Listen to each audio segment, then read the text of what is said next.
She is young, bold, and courageous.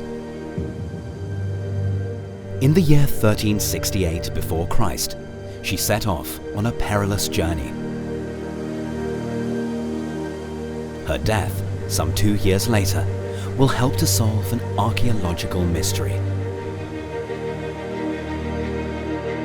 Whatever she did, she came from very far away from the place that she was found. What caused her to leave her home?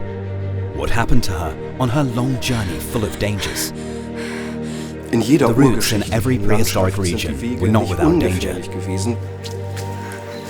She must have reached the limits of her strength. During a journey, people had to rely on other people's hospitality.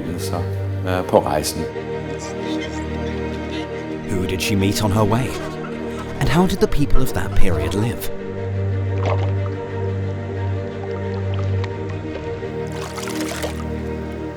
She's more than just a person. She's kind of a person that is telling me a story about how Bronze Age society was at that time. The story of the Egtved girl opens up a new way of looking at the lives of our ancestors.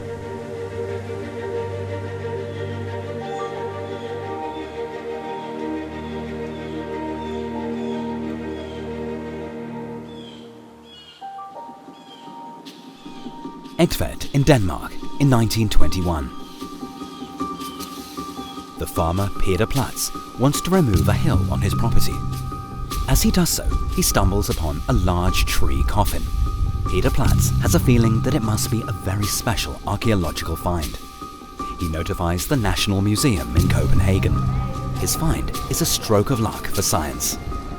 Experts excavate the grave. What they find is still spectacular today. The coffin contains clothing in almost pristine condition, and the wood coffin is also undamaged. The bark was removed when they made this tree coffin, but it was only the bark that was removed. And this entire section, the hardwood which we see here, the dark parts and also the light parts, this sapwood was still attached during the burial. And that's what's positive here. The fact that the sapwood has survived, which is why we can date it exactly, and we know that this burial, well, we know that the tree was felled in 1370 before Christ. At some point around this time, she must have died.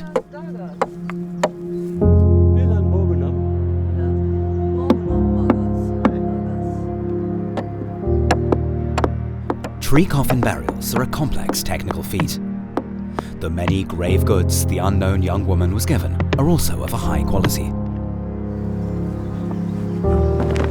Why did the people around her make such an effort?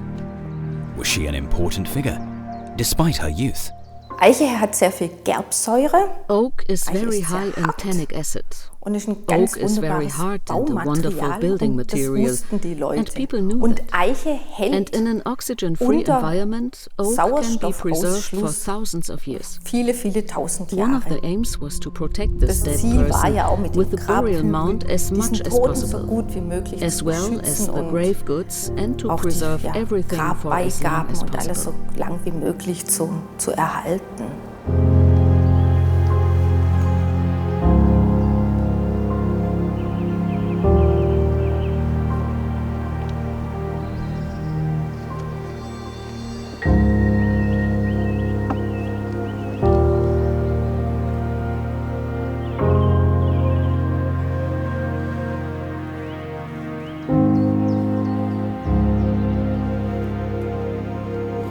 It's a small detail that tells the scientists today in which season the Egtved girl was buried.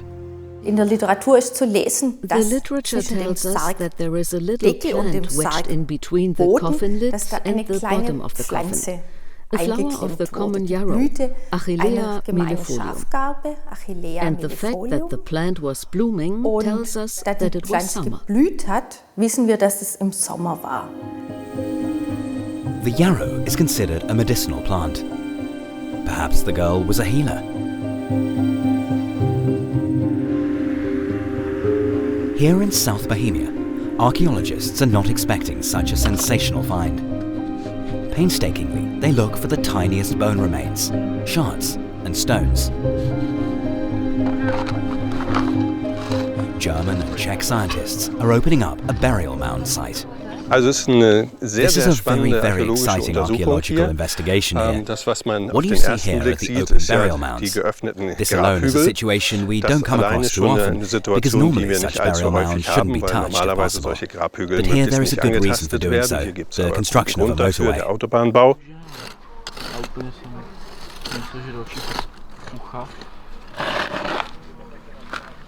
The Bronze Age people piled up this burial mound using sand and stones. The soil is permeable to oxygen, which is why few of the remains are preserved. In Scandinavia, we have a different construction principle for mounds. There, turfs were used as well as plagen soil, which was cut off, and the turfs were piled up on top of each other to form the body of the mound. This influenced various chemical processes, because the turfs also contained other substances, humic matter and other things, than the pure sandy soil. That's another difference between the Scandinavian mounds and the mounds we have here.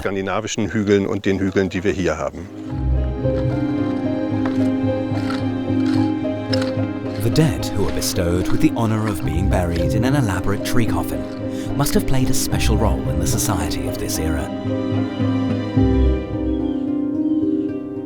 Danish scientists want to examine exactly which position the Egtved girl occupied. Her striking clothes and richly ornamented accessories are an important indication. Når vi ser på Egtvedpigen, when we see the Egtved girl lying there with her disc-shaped belt plate, we see immediately that a Scandinavian woman was buried here. The belt plate, decorated with spiral ornaments, is a characteristic type of jewelry of the Nordic Bronze Age. This means that the Egtved girl was buried like a Scandinavian, and her disc-shaped belt plate must have had a special significance.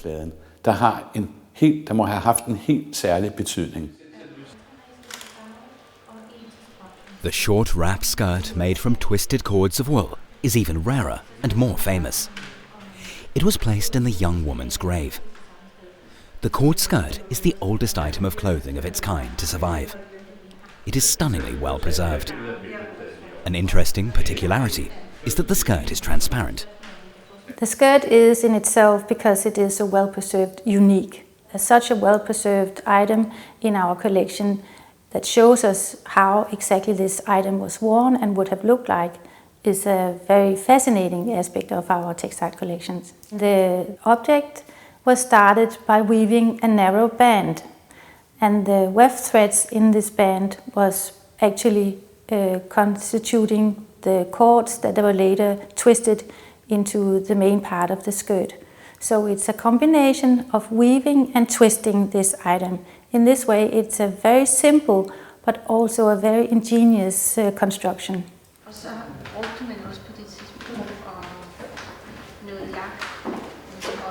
The archaeologist Karin Frey further developed the so-called strontium isotope analysis method. This method can be used to determine the origin of the wool.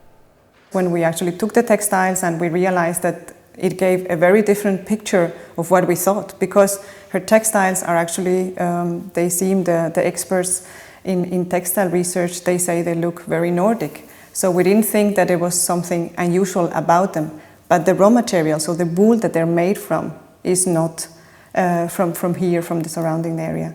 So that was already something new. If the wool from her clothing does not come from Scandinavia, where does it come from? Perhaps the girl is not originally from the Danish peninsula of Jutland.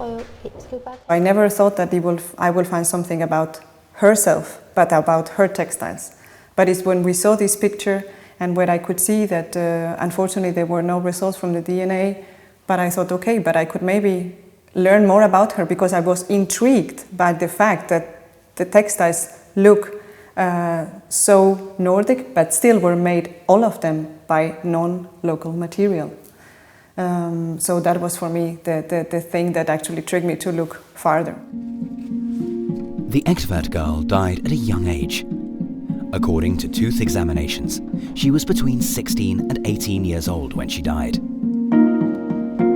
Her molars may reveal even more. Karin Frey wants to determine her region of origin using strontium isotope analysis. So it's an element that you find in the rocks and in the soil, and that has a special signature depending on the geology. So the type of rocks, depending on the age and depending on the type, they will have a specific strontium isotopic signature.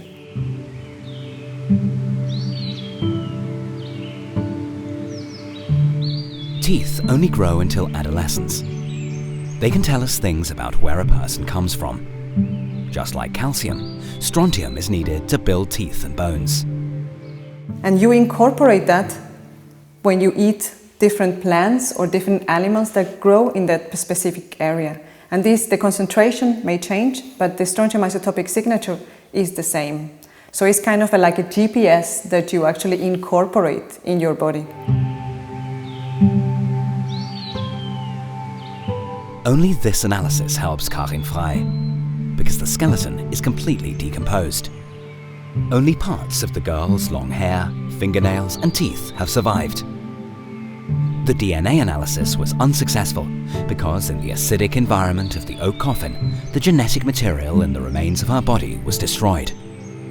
So when I was there with the first measurements, actually the vice director was with me in the room in the mass spectrometer. He was just visiting that day. And I just told him, hey, it looks like, she's not from here. And we just looked at each other and we were extremely excited. And it was amazing. It was really something very special. The Egtved girl is one of the most famous finds in Denmark. The announcement that she is not Scandinavian immediately causes a stir. Actually, I didn't have big expectations. I just wanted to learn more about her. And I thought that it was incredible. There's no bones left, so her body is not really well preserved. It's not there actually. So the tooth enamel is one of the few things we have from her. So I thought this is a perfect opportunity for me to look farther. And it was just incredible when I was sitting there and I realized, oh my God, she's actually herself, not from here. It is sometime around the year 1368 before Christ. Crafts have begun to develop in the settlements. The men go hunting and the women grind cereals and sew clothes. The people of the Bronze Age grow spelt, emmer and wheat. They have discovered bronze as a material and they begin to accumulate wealth. Social structures are changing. People try to stand out from the crowd as owners of jewelry, swords and richly decorated garments. Trade networks are becoming increasingly important. During this time, a young woman bids farewell to her family and leaves her homeland. What we know is that she was buried here. So at some point she must have been here. Why? That's of course the big question.